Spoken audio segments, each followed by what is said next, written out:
আসসালামু আলাইকুম। আপনারা সকলেই অবগত আছেন যে 2025-26 শিক্ষাবর্ষে মেডিকেল এবং ডেন্টাল উক্ত দুইটি কোর্সের ভর্তি পরীক্ষা একই দিনে একই প্রশ্নপত্রের আলোকে অনুষ্ঠিত হয়েছে। এ নিয়ে আপনাদের মনে এখন প্রশ্ন, মেডিকেল ও ডেন্টাল ভর্তি পরীক্ষার মেধা তালিকা তৈরি হবে কিভাবে। তো আজকের ভিডিওতে আমরা সঠিকভাবে সুন্দরভাবে উপস্থাপন করব উক্ত দুইটি কোর্সের ভর্তি পরীক্ষার মেধা তালিকা, অপেক্ষমান তালিকা কিভাবে প্রস্তুত করা হয় তার নিয়ম বা পদ্ধতি। চলুন শুরু করা যাক। তার আগে আপনাদের বলতে চাই, আপনারা যারা আমাদের চ্যানেলটিতে নতুন, প্লিজ চ্যানেলটি সাবস্ক্রাইব করে বেল আইকন অন করে রাখবেন। এতে করে কিন্তু এমবিবিএস এবং বিডিএস ডেন্টাল পরীক্ষার ফলাফল প্রকাশের সাথে সাথে কিন্তু আপনারা ফলাফল পেয়ে যাবেন পিডিএফ ফাইল, এবং একই সাথে ওয়েবসাইটে কীভাবে দেখবেন সেটা কিন্তু জানতে পারবেন ইনশাল্লাহ। এছাড়া বাংলাদেশের অন্যান্য চাকুরি এবং অ্যাডমিশনের তথ্য এখানে পাবেন ইনশাল্লাহ। আপনারা সকলেই অবগত আছেন যে সরকারি বেসরকারি মেডিকেল কলেজ ও ডেন্টালে ভর্তি পরীক্ষা কিন্তু গত শুক্রবার অর্থাৎ 12 ডিসেম্বর একদিন সকাল 10টা হতে বেলা 11:15 পর্যন্ত অনুষ্ঠিত হয়েছে। ঠিক আছে, তো এবার কিন্তু ঢাকা সহ দেশের 17টি কেন্দ্রে এই পরীক্ষা নেওয়া হয়েছে। এই পরীক্ষায় অংশগ্রহণ করেছেন আপনার 1,22,632 জন প্রার্থী। সেই হিসাবে আসন প্রতি লড়বে কিন্তু 9 জন ভর্তি ইচ্ছুক প্রার্থী।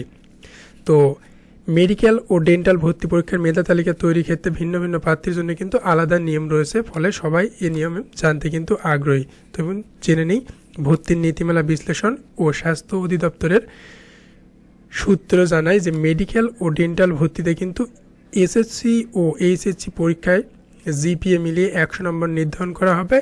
এইচএসসির জিপিএ গুণ 8 40 নম্বর এবং এইচএসসির জিপিএ গুণ 12 অর্থাৎ 60 নম্বর।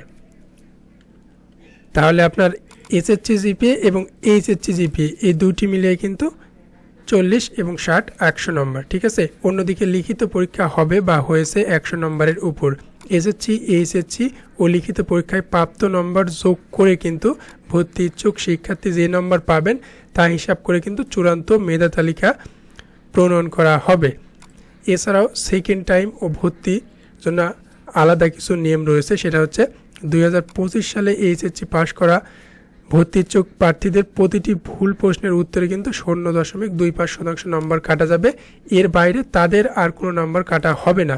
কিন্তু যারা সেকেন্ড টাইমার অর্থাৎ 2024 সালে এইচএসসি পাস বা সেকেন্ড টাইমার পরীক্ষার্থীদের ক্ষেত্রে তার প্রাপ্ত নম্বরের, ঠিক আছে, তার প্রাপ্ত মোট নম্বর থেকে কিন্তু 3 নম্বর কেটে নেওয়া হবে। এরপর এসএসসি এইচএসসির জিপিএ এবং প্রাপ্ত নম্বর যোগ করে মেধা তালিকা প্রণয়ন করা হবে। অর্থাৎ যারা আপনারা এবছর এইচএসসিতে উত্তীর্ণ হয়েছেন তাদের শুধুমাত্র ভুল উত্তরের জন্য 0.25% নম্বর কাটা যাবে, কিন্তু যারা সেকেন্ড টাইমার আছেন তাদের প্রাপ্ত নম্বর হইতে কিন্তু 3 নম্বর কেটে নেওয়া হবে। ঠিক আছে, অর্থাৎ সেকেন্ড টাইমের কোনো শিক্ষার্থী যদি লিখিত পরীক্ষায় 65 এবং এসএসসির জিপিএতে 40, এইচএসসিতে 40 করে মোট 145 নম্বর পান, তাহলে প্রাপ্ত নম্বর দেখানো হবে 142। ঠিক আছে, এটা একটি উদাহরণ ছিল।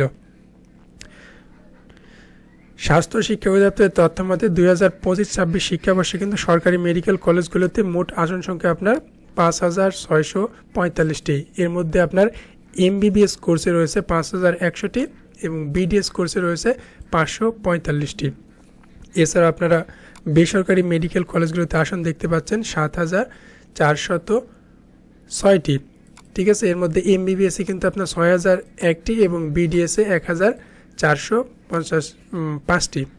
ঠিক আছে, তো সব মিলিয়ে আসন সংখ্যা কিন্তু হচ্ছে বেসরকারিতে আপনার 13,051টি, যার মধ্যে এমবিবিএস কোর্সে 11,101টি এবং বিডিএস কোর্সে কিন্তু 9,050টি। অন্যদিকে এমবিবিএস ও বিডিএস কোর্সে কিন্তু মোট 13,051টি শূন্য আসনের বিপরীতে ভর্তি পরীক্ষায় অংশ নিতে আবেদন করেছিলেন 1,22,632 জন। এই হিসাবে কিন্তু এবার আসন প্রতি লড়ছে 9 জন ভর্তি ইচ্ছুক প্রার্থী। তো এই ছিল আজকের ভিডিও। ভালো লেগে থাকলে লাইক কমেন্ট শেয়ার করবেন, একই সাথে চ্যানেলটি সাবস্ক্রাইব করে রাখবেন, কেননা পরীক্ষার ফলাফল যখন প্রকাশ করবে তখন আপনাদের ফিডে চলে যাবে ইনশাল্লাহ। আপনাদের সকলের জন্য শুভকামনা রইল। আসসালামু আলাইকুম।